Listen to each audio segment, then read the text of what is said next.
but I'm building towards becoming one of the biggest farmers. I want to be able to supply food and groceries to the world in the best way I can and create small holistic wellness villages and where people can retire, people can give birth.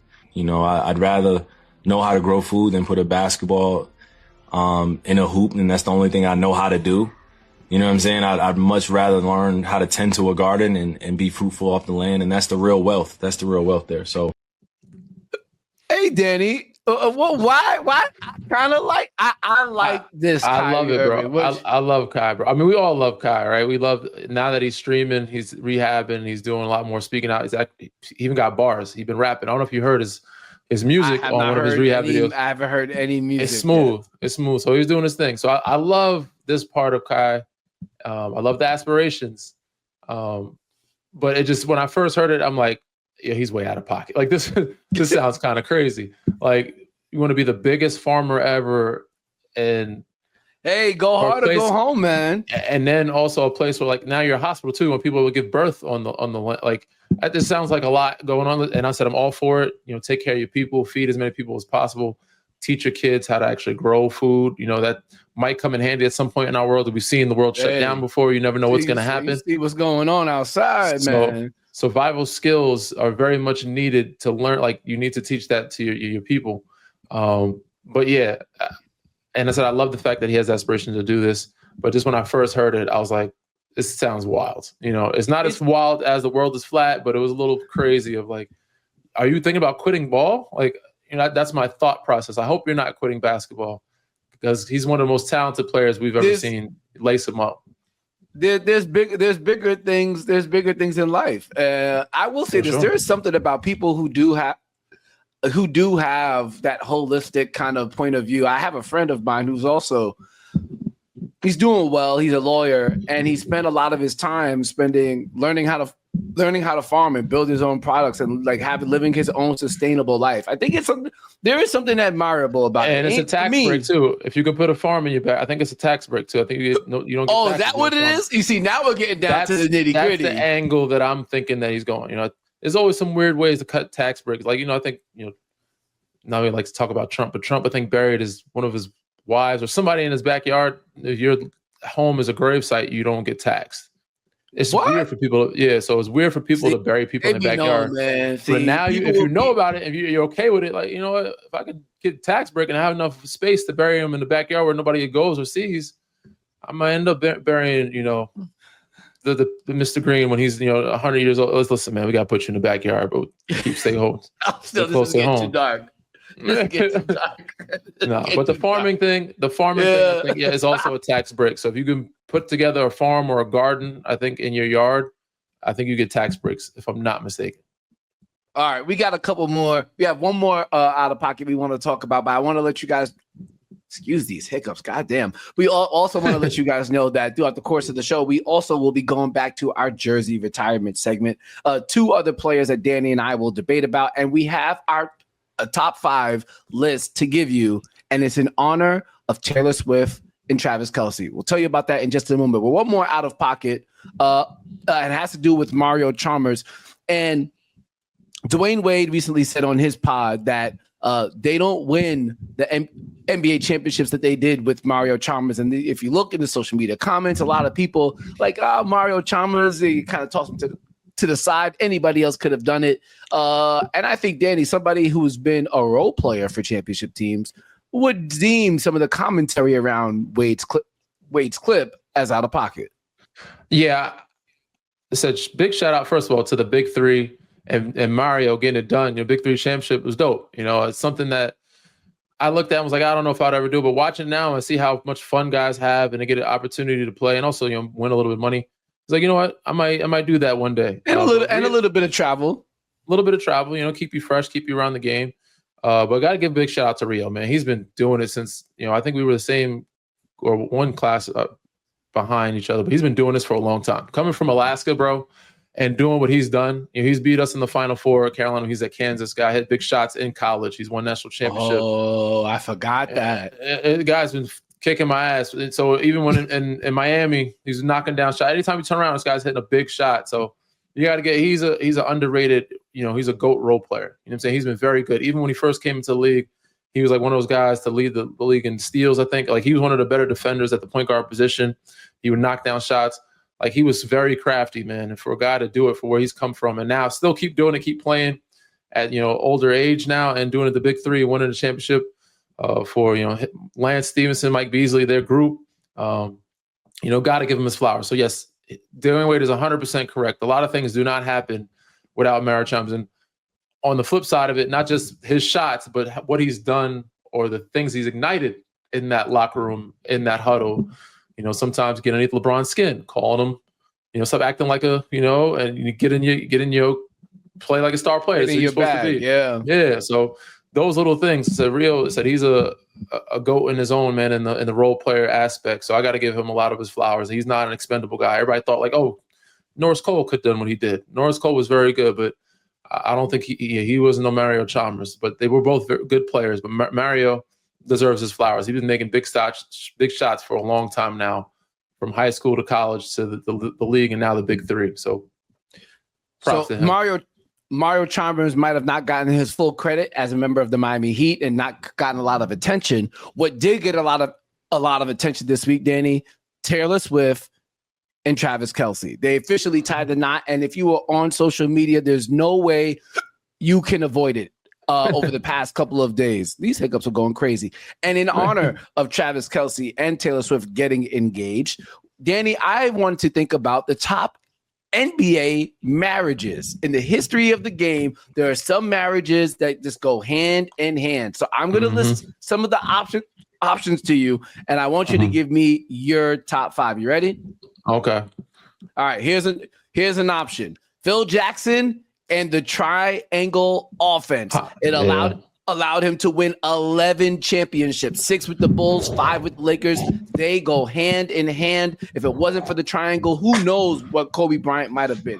Who knows who Shaq would have been? Who knows who Michael Jordan would have been? Who knows who Scottie Pippen would have been? The triangle offense and Phil Jackson, I believe, has to be in your top 5, but I'll give you some more. Steph Curry and the three-point shot. They are married. They have changed the game. He's the all-time leader in three-pointers made, holds a single season record with 402, career over 40, around 43%. He won a unanimous MVP, the first ever to do it in a while, because of the three-point shot. He has revolutionized the game, and so has the three-point ball. That is a perfect marriage. Then you have Greg Popovich, unmatched longevity in this NBA. The marriage, Greg Popovich and the San Antonio Spurs. We have never seen this type of longevity in the NBA when it comes to head coaches, not in this generation of NBA basketball. 5 NBA championships, 22 consecutive playoff appearances, and the consistency to go from Robinson to Duncan to Parker to Ginobili to Kawhi. It's married, and now he's had a hand in now having Wemby. Greg Popovich and the Spurs, that is an NBA marriage unlike any other.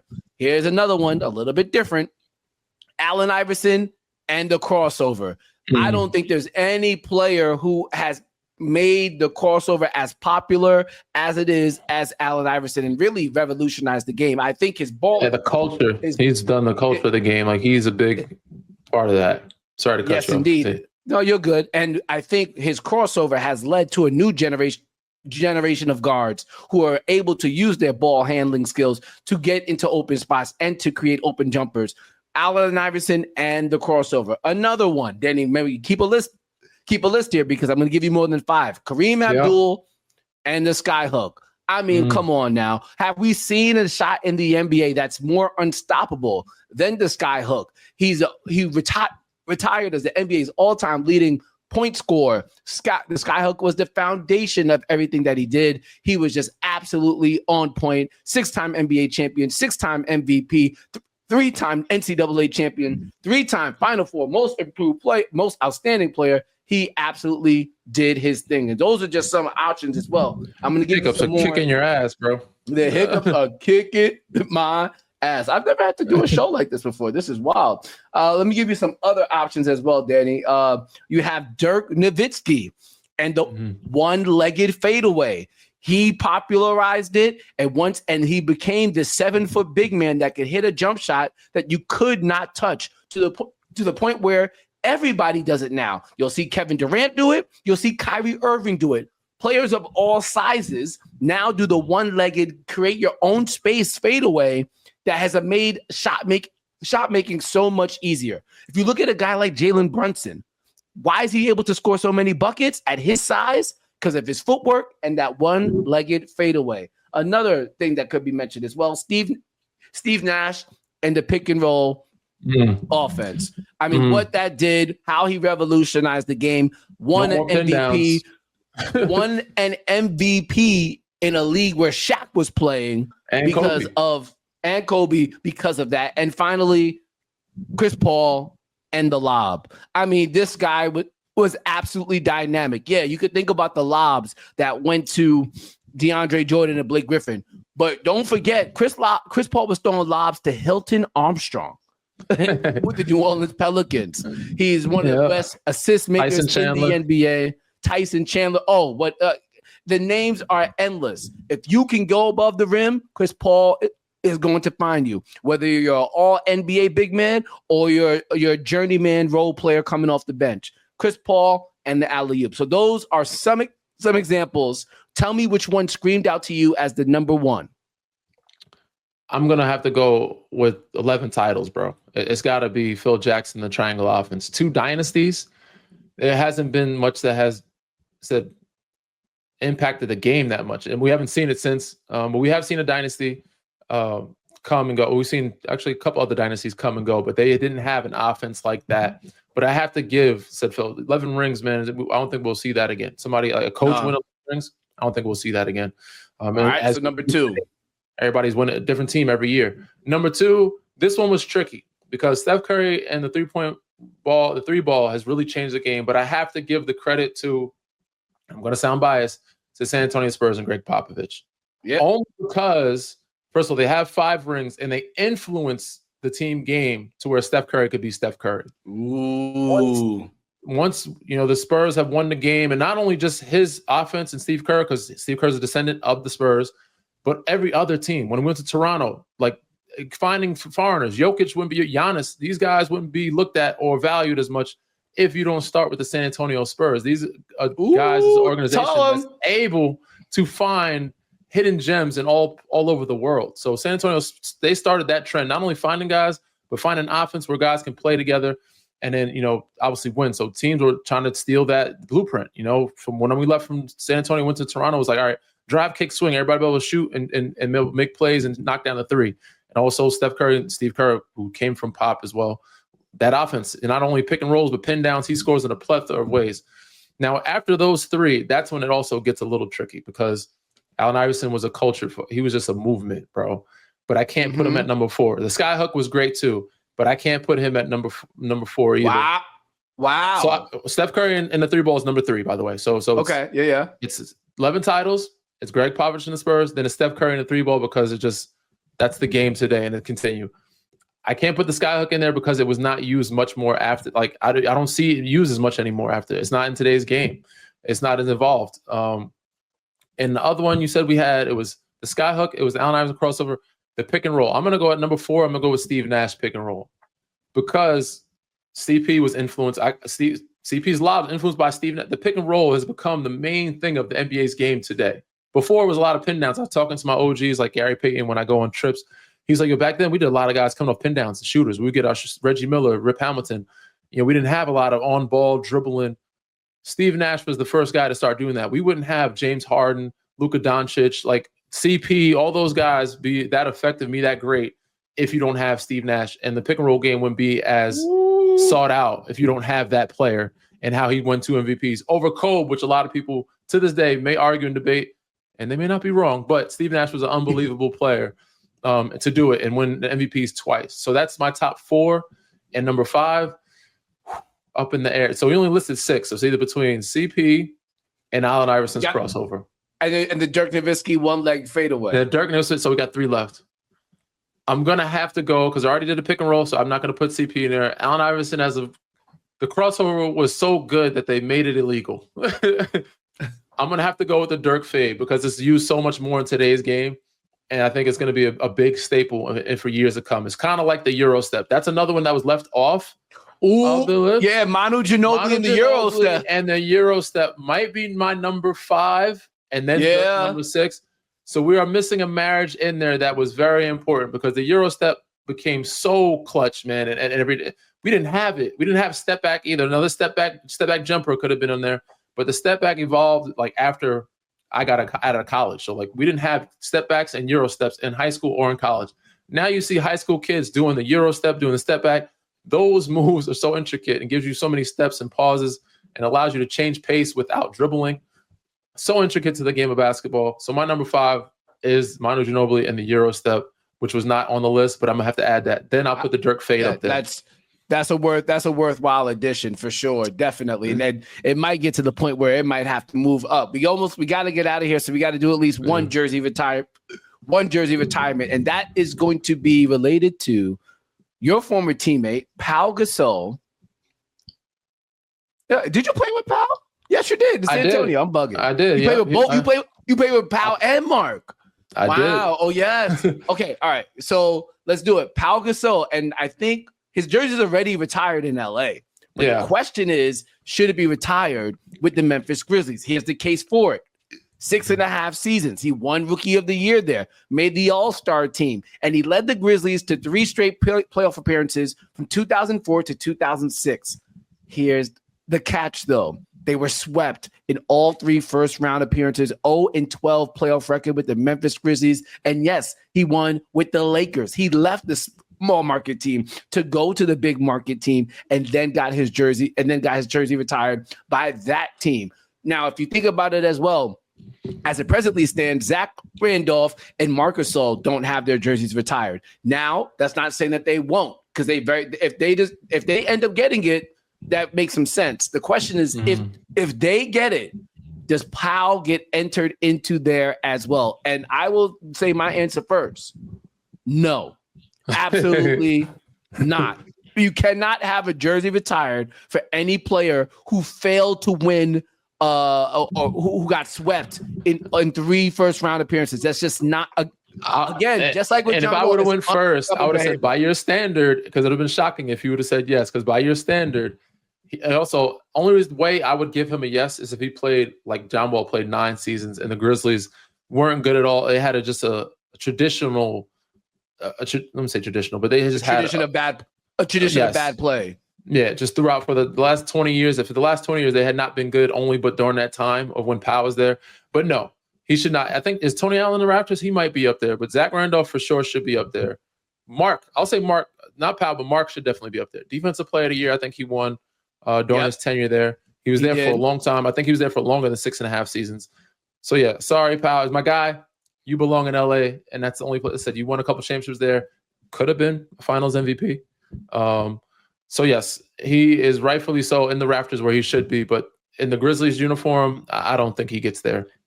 Not going to be able to do it. Again, he could be in maybe like I think there's a delineation, Danny. Like, could he be in like a Ring of Honor? Yes. Yeah, possibly. But retiring his jersey in the rafters so no other player can wear it? That's no. Well, we got Zach, Mark, and Tony are in the Raptors right now. Shout out to James Jackson. Appreciate you, bro. And these notes are dope. But only other person that I would think now is on the question outside of Pau would be Mike Conley. So it's like, all right, we got these 3 up there. Mike Conley. I don't know how many seasons he was there, but he was there for a while. That's a tough one. Save it for next week. Yeah, save it for next week. Yeah, save it for the next one. Mike Conley's a good one. Whole grit and grind era of the Grizzlies should have.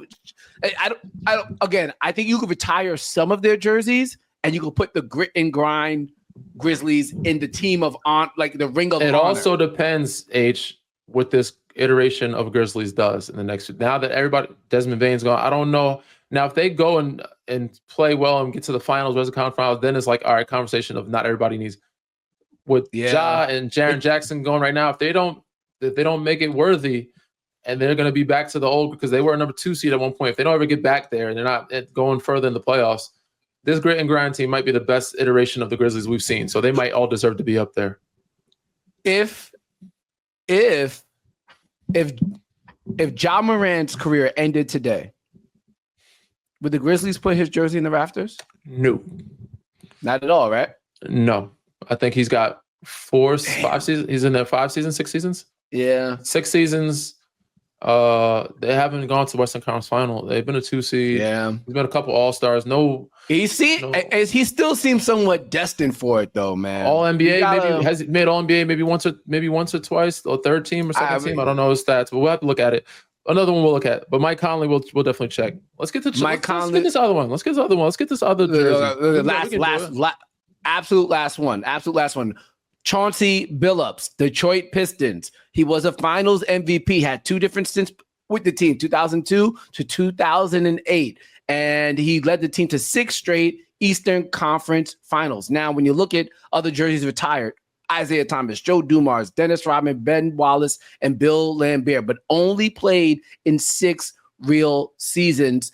And one could say, too, that team, Danny, was not built necessarily on any one player. It was Rip Hamilton. It was Tayshaun Prince. Lakers? It was Rashad. It was Rasheed Wallace. It was so many different players. So to identify, I think the case against it would be you're identifying one as if he was more valuable than the others, but in reality, it was the collective of them that did something different. Now, I think you do make a special consideration for Ben Wallace because he won Defensive Player of the Year when he was there.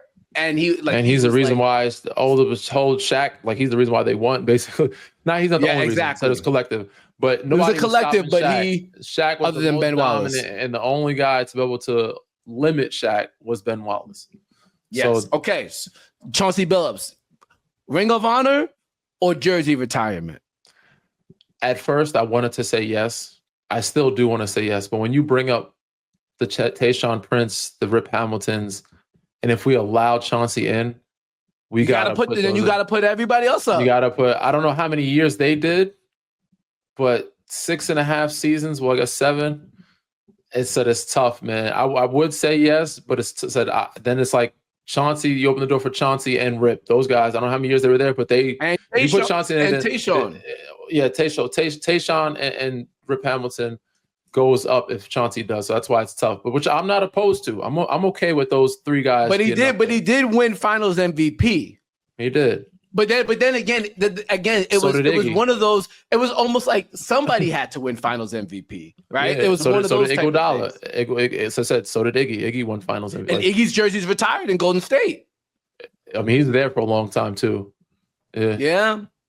I think he's celebrated. I think he's Ring of Honor. But once you retire his jersey, you gotta retire Rip Hamilton's probably, right? Yeah. And you gotta retire Tayshaun Prince. And then now you look kind of crazy. Now you don't look crazy for retiring the jersey, but now the standard is a lot lower, which that is different for different organizations. I don't know if Detroit will ever get back there again. So yeah, they've been pretty bad for some time since, and they were good this past year, but will they get back to being a championship team? Will they get back to being one of the top teams in the East? I don't know. A lot left to be, Yeah, I can't. In my opinion, I'll say what they say on the dating podcast, Danny. This is what they say on the dating podcast. If it's not a hell yes, it's a hell no. I hear that. That's a way to live right there, bro. I can get with that. Yeah. All right, we got to get up out of here. Hope you guys enjoyed the show. Make sure you find us on all things social. For Danny Green, I'm Harrison Sanford. Danny, tell them what to do. Read, rate, subscribe, review. Peace.